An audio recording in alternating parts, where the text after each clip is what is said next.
Studio में खास मेहमान मौजूद हैं, धर्माचार्य पंडित विवेक मुदगल जी। बहुत बहुत स्वागत है आचार्य जी। नमस्कार। सबसे पहले मेरा आपसे यही सवाल है, कुंभ का महत्व क्या है?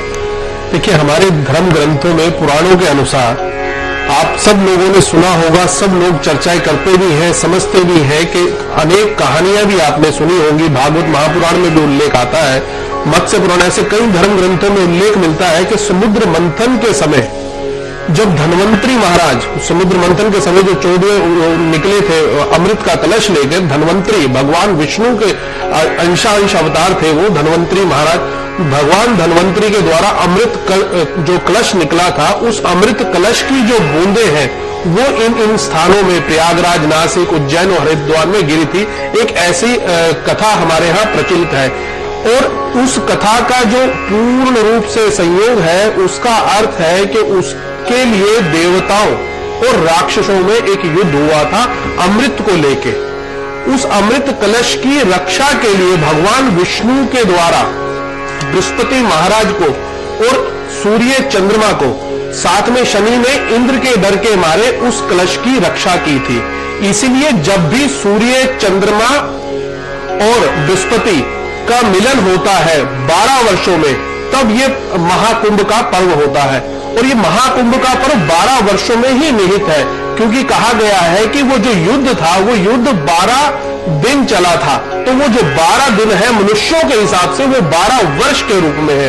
और दूसरी सबसे बड़ी बात, ज्योतिष ग्रंथों के अनुसार, प्राचीन सभ्यता के अनुसार, जब बृहस्पति महाराज वृष राशि में होते हैं और सूर्य और चंद्रमा एक साथ होते हैं, तब ये कुंभ लगता है। इसकी जो ज्योतिष गणना है, इसका इतना पुण्य फल है कि इसके करने मात्र से, स्नान करने मात्र से 100 अश्वमेध यज्ञ के बराबर पुण्य की प्राप्ति होती है।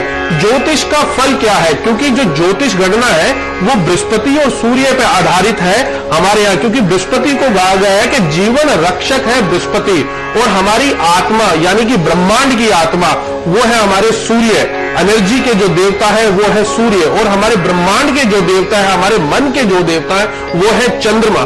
तो बृहस्पति और सूर्य और चंद्रमा का जो मिलन है उसे नव पंचम योग ज्योतिष में कहा गया है।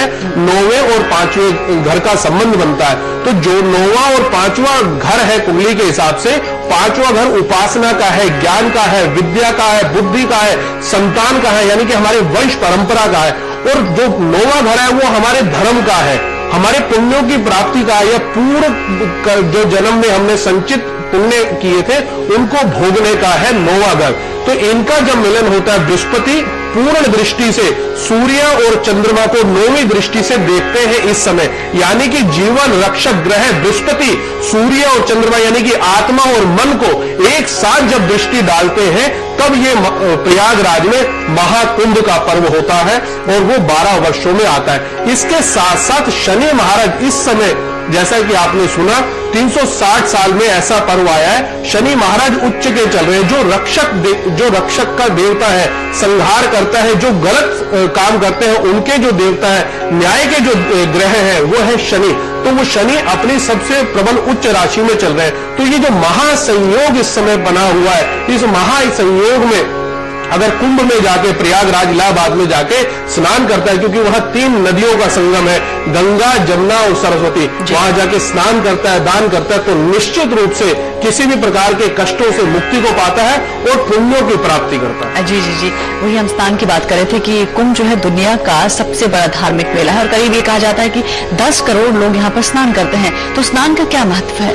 देखिए, स्नान के लिए कहा गया है कि जैसे जो अमृत वर्षा है वो अमृत वर्षा इन्हीं स्थानों पे होती है जब बृहस्पति वृष राशि में होते हैं, तो प्रयागराज इलाहाबाद में वो अमृत वर्षा होती है, ऐसा हमारे धर्म ग्रंथों में उल्लेख है। और गंगा, जमुना, सरस्वती का वहां पे संगम होता है। अगर उस जगह जाके स्नान किया जाए तो स्नान की भी जो महत्वता है, गंगा स्नान की जो महत्वता है, वो हमारे यहाँ सब प्रकार के कष्टों से मुक्ति दिलाने के लिए बताई गई है। और इस समय पे अगर वो स्नान किया जाए तो निश्चित रूप से आपको अपने कष्टों से मुक्ति की प्राप्ति होती है। और कोई लोग होते हैं जो जाना चाहते हैं बट कई कारणों से जा नहीं पाते हैं और स्नान नहीं कर पाते हैं, घर बैठे वो कैसे लाभ उठाएं? देखिए, जो लोग गंगा स्नान करने नहीं जा सकते, यानी कि प्रयागराज इलाहाबाद नहीं जा सकते हैं स्नान करने के लिए, वो सबसे सरल और साधन उपाय है कि आप अपने घर में ही जो दिन निर्धारित है कुंभ के, या जिस समय पे वो योग बनेगा, उस समय पे कुंभ का योग जिस दिन बनेगा उस दिन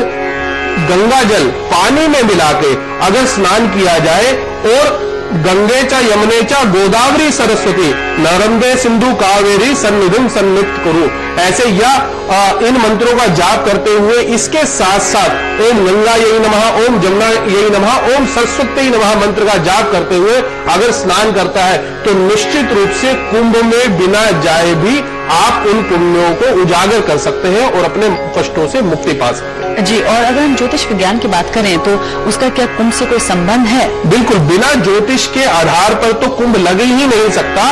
उसका कारण है कि जैसा कि अभी आपको बताया, ज्योतिष शास्त्र में जब बृहस्पति महाराज वृष राशि में होते हैं